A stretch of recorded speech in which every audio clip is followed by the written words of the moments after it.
You might have been hearing more about this part of Canada lately, the Ring of Fire. It's an area in northwestern Ontario that has become a political target, playing a large role in U.S. President Donald Trump's threats to annex Canada. It's located about 500 kilometers northeast of Thunder Bay, and it's home to many critical minerals, including those that are needed for electric vehicle batteries. It is one of their resource-rich areas in our country that the U.S. president has his eye on. So this morning, we're going to show you just why the Ring of Fire is so valuable to both of our countries. And to do that, we've reached out to Elizabeth Stain, who is a professor of law at the University of Calgary. Good morning, Elizabeth. Good morning, Anne-Marie. First of all, tell us more about the minerals that are found in the Ring of Fire.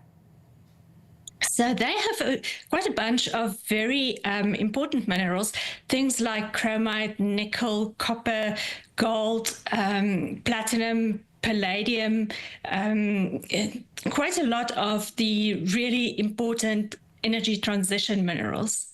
One of the things that's been interesting as tariff news has come forward in Canada is that we're learning more about industries that maybe we might not have paid close attention to before. So when you give me a list of those, chromite, cobalt, nickel, copper, platinum, what makes them so valuable, not just to our country, but in particular south of the border?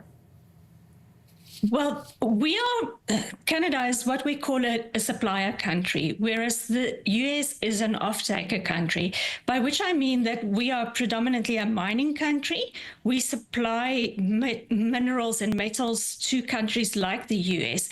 The US, with its massive economy, can't really supply in its own needs.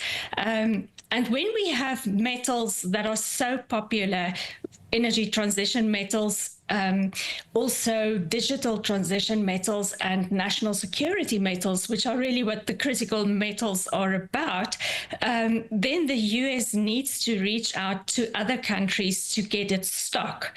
And it would either be a country like China, which, as we know, the US is in a trade war with, or otherwise, well, Canada comes to mind.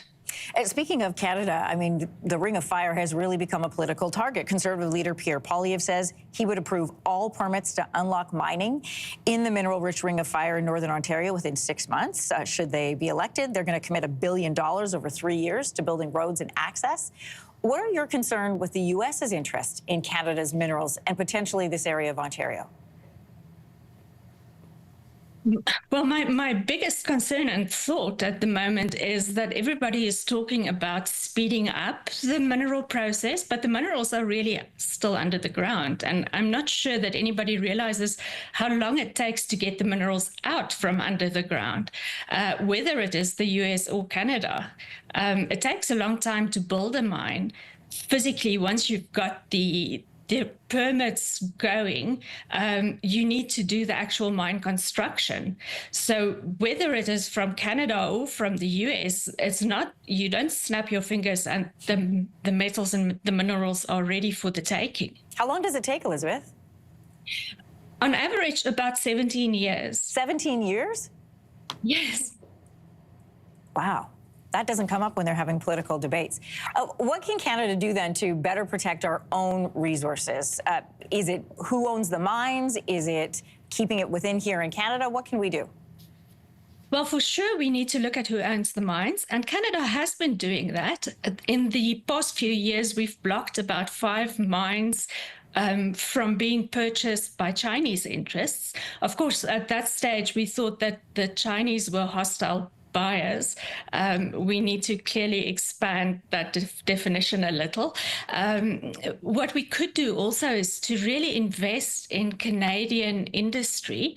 At the moment, it is very difficult for junior companies to start exploring. There's a dearth of capital to invest in the whole mining exploration process. So you have the exploration process, and then you will get a mid-sized company who purchases that exploration project and who takes it further for construction. But if you don't have the key exploration part going well, there is no project to purchase. So we really need to invest in that first segment of the whole project. No pun intended, Elizabeth, but it's been great to dig into the Ring of Fire and what's underneath that marshy-looking bog. Elizabeth Stain, Assistant Professor of Law at the University of Calgary. Great to have you here this morning. Thank you. Thank you, Anne-Marie. If you like that video, make sure to subscribe to the Your Morning YouTube feed, where you can find all kinds of new content posted every weekday morning.